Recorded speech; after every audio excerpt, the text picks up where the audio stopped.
Hello everyone, welcome to our channel Education Hotspot. So let's revise one topic that is important for MSOE 01 examination, that is New Education Policy 2020.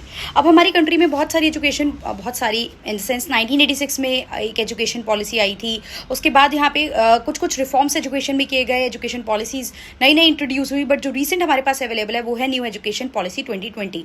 Possibility है new education policy में आपसे question पूछ ले तो आप introduction में mention कर सकते हैं कि देखिए कोई भी चीज़ नई आ रही है तो पुरानी में कुछ रिफॉर्म कर रही है तो एक बेटरमेंट के लिए आ रही होगी. तो ये एक पॉलिसी आई है जो फॉरवर्ड लुकिंग है, ज़्यादा इंक्लूसिव है और सारे लोगों को इंक्लूड करने की बात करती है, टेक्नोलॉजी को इंक्लूड करती है, ग्लोबल पैरामीटर्स को मीटअप करने की कोशिश करती है. So this is the new education policy. One by one आप इसके पॉइंटर्स एक्सप्लेन करोगे तो पहली बात तो ये 3 लैंग्वेज फॉर्मूला पे फोकस करती है, हिंदी इंग्लिश +1 रीजनल लैंग्वेज. ये बात करती है कि 5th क्लास तक तो कम से कम और otherwise up to 8th class तक आपको आपकी मदर टंग में भी नॉलेज दी जाए, राइट. अदरवाइज मदर टंग नहीं होती है, आप देखते हैं तो मदर टंग यहाँ पे मदर टंग को भी इंक्लूजन में रखा जाए. फिर ये फॉलो करती है 5+3+3+4 का कंसेप्ट. 5 मतलब प्री और फर्स्ट सेकेंड क्लास, 3 यानी कि आपकी 3rd 4th and 5th class, फिर +3 यानी कि आपकी 6th 7th and 8th class, फिर +4 यानी कि आपकी 9th to 12th क्लास.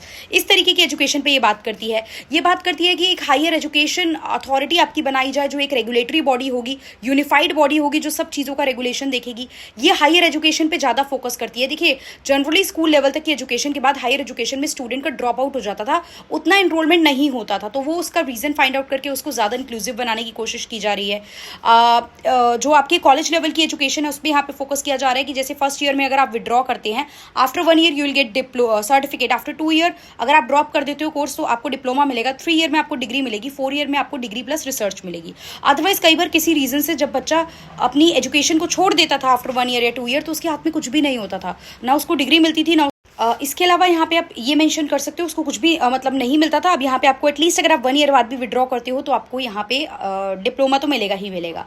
उसके बाद ये एक मल्टीलिंग्विज्म पे बात हो रही है, मैंने बताया लैंग्वेज की बात हो रही है, यहाँ पे इंक्लूसिव एजुकेशन की बात हो रही है, मैंने बताया. प्लस टारगेट किया जा रहा है कि जीडीपी का ज़्यादा, पहले अप टू 3% जीडीपी का कॉन्ट्रीब्यूशन होता था एजुकेशन में, नाउ अप टू 6% तक आप यहाँ पे कॉन्ट्रीब्यूशन करोगे.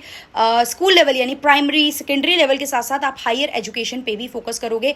कॉलेज लेवल पे भी आप एक यूनिफाइड बॉडी बनाओगे जो सारी चीज़ों को मैनेज करेगी. स्कूल लेवल पे भी आप लोग कोशिश करोगे कि जो ये एग्जाम का जो प्रेशर था उसको रिड्यूस करके हम लोग पीरियोडिक और एक इंटरेस्टिंग वे में थोड़ी असेसमेंट कराएं स्टूडेंट की, जिससे कि स्टूडेंट की ओवरऑल होलिस्टिक डेवलपमेंट के बारे में हमें पता चल सके. So these are the thing that you can mention in the new economic policy. पहले आप बताओगे, न्यू एजुकेशन पॉलिसी पहले आप बताओगे कि पुरानी over the period of time हमें एजुकेशन में टाइम टू टाइम रिफॉर्म आए हैं. न्यू एजुकेशन पॉलिसी एक forward looking inclusive technology based system जो है वो हमें देखने को मिलता है, जिसमें हम ये पॉइंटर्स जो है हम इंक्लूड करके चलेंगे.